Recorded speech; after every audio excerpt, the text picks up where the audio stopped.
This channel does not promote any violent, harmful, or illegal activities. All content provided by this channel is meant for an educational purpose only. বাজারে ভিড় নাই, রাস্তাঘাটে সাজসজ্জা নেই, দিদিমণির নেতারা 5 টাকার চীনা লাইট নিয়ে খানিকটা সাজিয়ে দিয়েছে রংচং করার জন্য মানুষের মনে রং ধরছে না। পুলিশ কোথায় থাকে? রাস্তায় দেখুন, মহলে দেখুন, বাজারে দেখুন, যেখানে পুজোর ভিড় হয় কোথাও ভিড় নাই। লোক কেনাকাটাই করছে না, নীরব প্রতিবাদ করছে। পুলিশ চাইছে ভিড় হোক, কিন্তু মমতা ব্যানার্জি চাইছেন ভিড় হোক। ভিড় হবে না, লোক নিজের পাড়ায় পুজো করবে এবং প্রতিবাদটা মনে রাখবে, তিলোত্তমাকে ভুলবে না। সারা পশ্চিমবঙ্গ জুড়ে রোজ এরকম অঘটন ঘটছে। দেবীপক্ষ শুরু হয়ে গেছে, এখনও মহিলাদের উপর অত্যাচার, মৃত্যু, হত্যা চলছেই। এখনও আন্দোলন করতে হচ্ছে আমাদের পুজো ছেড়ে দিয়ে। বাঙালি দুর্গা পূজা ছেড়ে দিয়ে আজ সামাজিক আন্দোলন করছে। কি দুরবস্থার মধ্যে আমরা আছি, কোন দুর্যোগের মধ্যে আছি, কোন শাসনে আছি আমরা। জম্মু কাশ্মীরে এরকমই হওয়ার সম্ভাবনা ছিল সমান সমান। তো যদি হয় সরকার হতে পারে এরকম ভাবনা ছিল। হরিয়ানা বিজেপি ছিল, বিজেপির আছে, আগের চেয়ে বেশি সিট জিতেছে। জাত পাত পালোয়ান কিষান অনেক নাটক করেছে, মানুষ কিন্তু মোদিজির উপরে বিশ্বাস রেখেছে। জম্মু একবার ছিল এগিয়েছে, কাশ্মীর স্বাভাবিকভাবেই তাও ওখানে বহনি করেছে বিজেপি, বাড়বে আস্তে আস্তে। আন্দোলন এবং সংঘাত চরমে পৌঁছলো পুলিশের।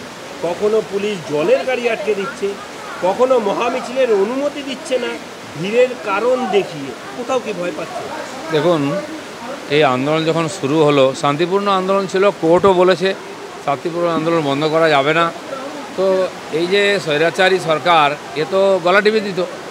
কারণ যদি হসপিটালের সুপার ভুল তথ্য দেয়, যদি সিপি ভুল তথ্য দেয়, মিথ্যা কথা বলে লোককে বিভ্রান্ত করে, তারপরে লোকজন থামছে না। ওরা ভেবেছে যে মাসখানেক চলবে, ডাক্তাররা কদিন আন্দোলন চালাবে, সাধারণ মানুষের তো পুজো এসে যাবে, সব ভুলে যাবে।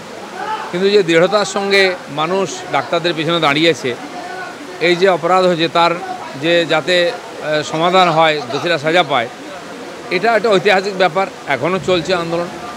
সেটা সরকারের বাঁধ ভেঙে যাচ্ছে, ধৈর্যের। মানুষের বাঁধ ভাঙেনি, সরকার ভেঙে গেছে।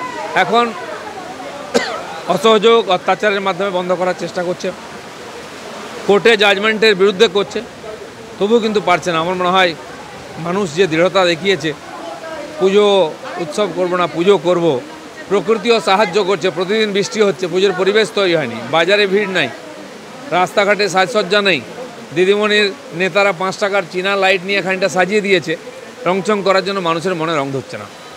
আজকে দাদা মহামিছিলের অনুমতি দিল না পুলিশ, এবং কারণ হিসেবে দেখালো যে এই উৎসবের মরশুমে প্রচণ্ড ভিড়ভাট্টা হবে। কোথায় ভিড়? পুলিশ কোথায় থাকে? রাস্তায় দেখুন, মহলে দেখুন, বাজারে দেখুন, যেখানে পুজোর ভিড় হয় কোথাও ভিড় নাই। লোক কেনাকাটাই করছে না, নীরব প্রতিবাদ করছে। পুলিশ চাইছে ভিড় হোক, কিন্তু মমতা ব্যানার্জি চাইছেন ভিড় হোক। ভিড় হবে না, লোক নিজের পাড়ায় পুজো করবে এবং প্রতিবাদটা মনে রাখবে, তিলোত্তমাকে ভুলবে না। সেই জন্য পুলিশ যতই বাহানা করুক, মানুষ রাস্তায় নামবে। দরকার হলে পুজোর যে মিছিল হয় সেটা প্রতিবাদের মিছিল হবে। রোগী মৃত্যুকে কেন্দ্র করে ফের সরকারি হাসপাতালে চিকিৎসক নিগ্রহ হলো, এবং রায়গঞ্জ মেডিকেল কলেজে একই জিনিস চিত্র বারবার দেখা যাচ্ছে। চিত্র কি? সারা পশ্চিমবঙ্গ জুড়ে রোজ এরকম অঘটন ঘটছে। দেবীপক্ষ শুরু হয়ে গেছে, এখনও মহিলাদের উপর অত্যাচার, মৃত্যু, হত্যা চলছেই। এখনও আন্দোলন করতে হচ্ছে আমাদের পুজো ছেড়ে দিয়ে। বাঙালি দুর্গা পূজা ছেড়ে দিয়ে আজ সামাজিক আন্দোলন করছে। কি দুরবস্থার মধ্যে আমরা আছি, কোন দুর্যোগের মধ্যে আছি, কোন শাসনে আছি আমরা। তাহলে কি ধর্মকর্ম, পূজা পাঠ আমাদের টোটালি বন্ধ হয়ে যাবে? প্রতিবাদী করে বাঁচার জন্য। আর বলছি জম্মু কাশ্মীর এবং হরিয়ানায় যা ট্রেন্ড দেখা যাচ্ছে, শুধুমাত্র কাশ্মীরটা বাদ দিলে দেখা যাচ্ছে বিজেপি এগিয়ে রয়েছে। জম্মু কাশ্মীরে এরকমই হওয়ার সম্ভাবনা ছিল সমান সমান। তো যদি হয় সরকার হতে পারে এরকম ভাবনা ছিল।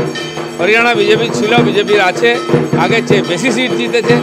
জাত পাত পালোয়ান কিষান অনেক নাটক করেছে, মানুষ কিন্তু মোদিজির উপরে বিশ্বাস রেখেছে। জম্মুতেও এগিয়ে রয়েছে বিজেপি, কাশ্মীরে খালি পিছিয়ে রয়েছে বিজেপি। জম্মু একবার ছিল এগিয়েছে, কাশ্মীর স্বাভাবিকভাবেই তাও ওখানে বহনি করেছে বিজেপি, বাড়বে আস্তে আস্তে।